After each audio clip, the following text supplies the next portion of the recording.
नमस्ते सम्पूर्ण लोकसेवा तथा शिक्षक सेवा आयोग तयारी गरेर बसिरहनुभएका सम्पूर्ण प्यारा प्यारा साथीहरूलाई र आज चाहिँ नदीनालाहरू सम्बन्धी यो विश्व भूगोलमा अवस्थित मुख्य नदीनालाहरू सम्बन्धी 110 वटा प्रश्न र तिनीहरूको उत्तर लिएर म उपस्थित भइसकेको छु।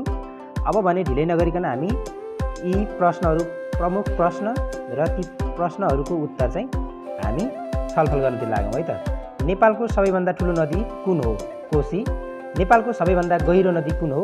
गण्डकी। नेपालको सबैभन्दा लामो नदी कुन हो? कर्णाली। विश्वको सबैभन्दा ठुलो नदी कुन हो? अमेजन। विश्वको सबैभन्दा लामो नदी कुन हो? नाइल। अमेजन नदी कुन महादेशमा पर्छ? दक्षिण अमेरिका। नाइल नदी कुन महादेशमा पर्छ? अफ्रिका। वाङहो र गङ्गा नदी कुन महादेशमा पर्छन्? एसिया। मिसिसिपी सिमौरा नदी कुन महादेशमा पर्छ? उत्तर अमेरिका। भोल्गा र डेन्युब नदी कुन महादेशमा पर्छन्? युरोप। नेपालको सबैभन्दा लामो नदी कर्णाली नदीको लम्बाइ कति रहेको छ? 507 किलोमिटर। कर्णाली नदीको सबैभन्दा ठुलो सहायक नदी कुन हो? हुम्ला कर्णाली। कर्णाली नदीको सबैभन्दा सानो सहायक नदी कुन हो? तिला नदी। कर्णाली नदीका सहायक नदीहरू कुन कुन हुन्? सानो भेरी, ठुलो भेरी, तिला, मुगु कर्णाली, हुम्ला कर्णाली, बुढीगङ्गा र सेती। कर्णाली नदी भारतमा के नामले चिनिन्छ? घाँघरा। कर्णाली नदीको जलविद्युत क्षमता कति रहेको छ? 32,000 मेगावाट। कर्णाली नदीको सिंचित क्षेत्रफल कति रहेको छ? 49,000 वर्ग किमी। नेपालको सबैभन्दा ठुलो नदी कोशी नदीको लम्बाइ कति रहेको छ? 720 किमी। तर नेपालमा चाहिँ यसको 152 किमी छ भने बाँकी चाहिँ भारतमा पर्छ है त। कोशी नदीको सबैभन्दा ठुलो सहायक नदी कुन हो? अरुण। कोशी नदीको सबैभन्दा सानो सहायक नदी कुन हो? लिखु। कोशी नदीका सहायक नदीहरू कुन कुन हुन्? सुनकोशी, दुधकोशी, तामाकोशी, अरुण, लिखु, तमोर र इन्द्रावती। पूर्वबाट पश्चिमतिर बग्ने नदीहरू नै। कोशी नदीको नाम कुन ऋषिको नामबाट राखिएको हो? कोशिक ऋषिको नामबाट। कोशी नदीलाई भारतमा कुन नामले चिनिन्छ? दामोदर। कोशी नदीको बहाव क्षमता कति रहेको छ? 1564 क्युबिक पर सेकेन्ड। कोशी नदीको जलविद्युत क्षमता कति रहेको छ? 22,000 मेगावाट। कोशी नदीको सिंचित क्षेत्रफल कति रहेको छ? 33,000 वर्ग किमी। नेपालको सबैभन्दा गहिरो नदी गण्डकी नदीको लम्बाइ कति छ? 338 किमी। गण्डकी नदीको सबैभन्दा ठुलो सहायक नदी कुन हो? कालीगण्डकी। गण्डकी नदीको सानो सहायक नदी कुन हो? त्रिशुली। गण्डकी नदीको सहायक नदीहरू कुन कुन हुन्? कालीगण्डकी, बुढीगण्डकी, सेतीगण्डकी, मर्स्याङ्दी, मादी, त्रिशुली र दरौदी। बहावको आधारमा गण्डकीको सानो सहायक नदी कुन हो? मादी। गण्डकी नदीलाई तराईमा कुन नामले चिनिन्छ? नारायणी। गण्डकी नदीलाई कुन ऋषिको नामबाट नामाकरण गरिएको थियो?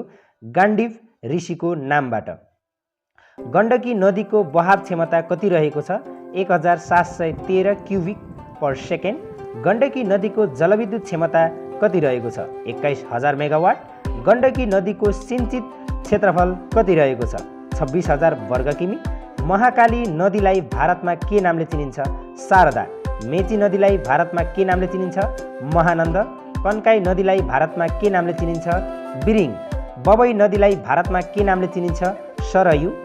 महाकाली नदीको लम्बाइ कति रहेको छ? 323 किलोमिटर। बबई नदीको लम्बाइ कति रहेको छ? 190 किलोमिटर। भेरी नदीको लम्बाइ कति रहेको छ? 164 माइल। बागमती नदीको लम्बाइ कति रहेको छ? 163 किमी। तमोर नदीको लम्बाइ कति रहेको छ? 180 किमी। त्रिशुली नदीको लम्बाइ कति रहेको छ? 200 किमी। काठमाडौँ सहर कुन नदीको किनारमा रहेको छ? बागमती नदी। पोखरा सहर कुन नदीको किनारमा रहेको छ? सेती गण्डकी। बुटवल सहर कुन नदीको किनारमा रहेको छ? तिनाउ। जोमसोम सहर कुन नदीको किनारमा रहेको छ? कालीगण्डकी। महेन्द्रनगर सहर कुन नदीको किनारमा रहेको छ? महाकाली। दिपायल सहर कुन नदीको किनारमा रहेको छ? सेती। गाईघाट सहर कुन नदीको किनारमा रहेको छ? त्रियुगा। गाईघाट सहर कुन नदीको किनारमा रहेको छ? त्रियुगा। यो चाहिँ 2 पटक दोहोरिएछ क्यारे। काँकडभिट्टा सहर कुन नदीको किनारमा रहेको छ? मेची। गुलरिया सहर कुन नदीको किनारमा रहेको छ? बबई। हेटौँडा सहर कुन नदीको किनारमा रहेको छ? राप्ती। बागमती नदीको उद्गम स्थल कहाँ रहेको छ? बागद्वार। कर्णाली नदीको उद्गम स्थल कहाँ रहेको छ? तिब्बत। बुढी गण्डकी नदीको उद्गम स्थल कहाँ रहेको छ? गणेश हिमाल। सुनकोशी नदीको उद्गम स्थल कहाँ रहेको छ? तिब्बत। त्रिशुली नदीको उद्गम स्थल कहाँ रहेको छ? तिब्बत गोसाइकुण्ड। सेती नदीको उद्गम स्थल कहाँ रहेको छ? सैपाल हिमाल। दुधकोशी नदीको उद्गम स्थल कहाँ रहेको छ? दुधकुण्ड।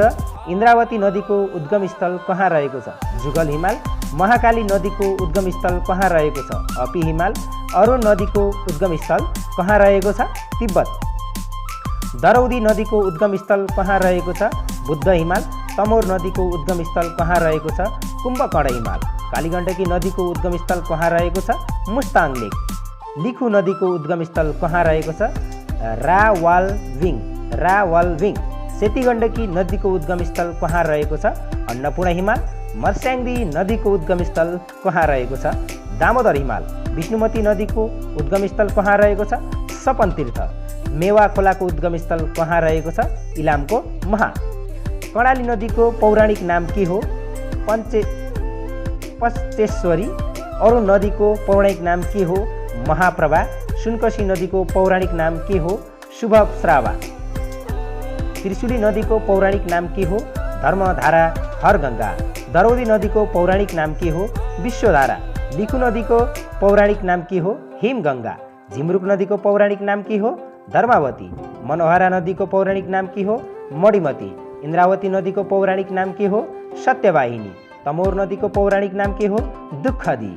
मर्स्याङ्दी नदीको पौराणिक नाम के हो? शीतप्रभा। दुधकोशी नदीको पौराणिक नाम के हो? भद्रावती। बुढी गण्डकी नदीको पौराणिक नाम के हो? यशोधारा। कालीगण्डकी नदीको पौराणिक नाम के हो? कृष्णप्रभा। धोबी खोलाको पौराणिक नाम के हो? रुद्रमती। चेपे नदीको पौराणिक नाम के हो? चम्मावती। राप्ती नदीको पौराणिक नाम के हो? अचिरावती। त्रिशुली र बुढी गण्डकी नदीको दोभान कहाँ रहेको छ? बेनीघाट धादी। मादी नदी र सेती नदीको दोभान कहाँ रहेको छ? दमौली तनहुँ। दरौदी र मर्स्याङ्दी नदीको दोभान कहाँ रहेको छ? मजुवा खैरेनी तनहुँ। इन्द्रावती र सुनकोशीको दोभान कहाँ रहेको छ? दोलाल घाट काभ्रे। तमोर र अरुण नदीको दोभान कहाँ रहेको छ? टाक्सिला। त्रिशुली र तादी नदीको दोभान कहाँ रहेको छ? देवीघाट नुवाकोट। वाङहो नदीको उद्गम स्थल कहाँ रहेको छ? म्यानलुक पहाड। गङ्गा नदीको उद्गम स्थल कहाँ रहेको छ? गङ्गोत्री भारत। नाइल नदीको उद्गम स्थल कहाँ रहेको छ? भिक्टोरिया ताल। मिसिसिपी सिमौरी नदीको उद्गम स्थल कहाँ रहेको छ? इलास्का ताल। अमेजन नदीको उद्गम स्थल कहाँ रहेको छ? एन्डिज पर्वत। भोल्गा नदीको उद्गम स्थल कहाँ रहेको छ? बन्दाई पर्वत। डेन्युब नदीको उद्गम स्थल कहाँ रहेको छ? आल्पस पर्वत। ह्वाङहो नदीको विलय हुने ठाउँ कहाँ हो? पिराई पहाड। गङ्गा नदीको विलय हुने ठाउँ कहाँ हो? बङ्गालको खाडी। नाइल नदीको विलय हुने ठाउँ कहाँ हो? भूमध्य सागर। अमेजन नदीको विलय हुने ठाउँ कहाँ हो? Pacific ocean. मिसिसिपी सिमौरा नदीको विलय हुने ठाउँ कहाँ हो? मेक्सिको खाडी। भोल्गा नदीको विलय हुने ठाउँ कहाँ हो? क्यास्पियन सागर। डेन्युब नदीको विलय हुने ठाउँ कहाँ हो? Black Sea. यो त भयो नदीनाला सम्बन्धी प्रमुख प्रश्न र तिनीहरूको उत्तर। यदि तपाईँहरूलाई पनि यस्तै नदीनाला सम्बन्धी प्रमुख प्रश्नहरू र उत्तरहरू केही छुटे जस्तो लाग्छ र केही छुटेको छ र तपाईँहरूलाई त्यसबारेमा ज्ञान छ भने कृपया कमेन्ट बक्समा कमेन्ट गर्न नभुल्नुहोला। र यस्तै भिडियोहरूको लागि, लोकसेवा तयारीको भिडियोहरू, शिक्षक सेवा आयोगको तयारीको भिडियोको लागि हाम्रो च्यानललाई सब्स्क्राइब गर्न नबिर्सिनुहोला। हस्त धन्यवाद। हजुरहरूको दिन शुभ रहोस्।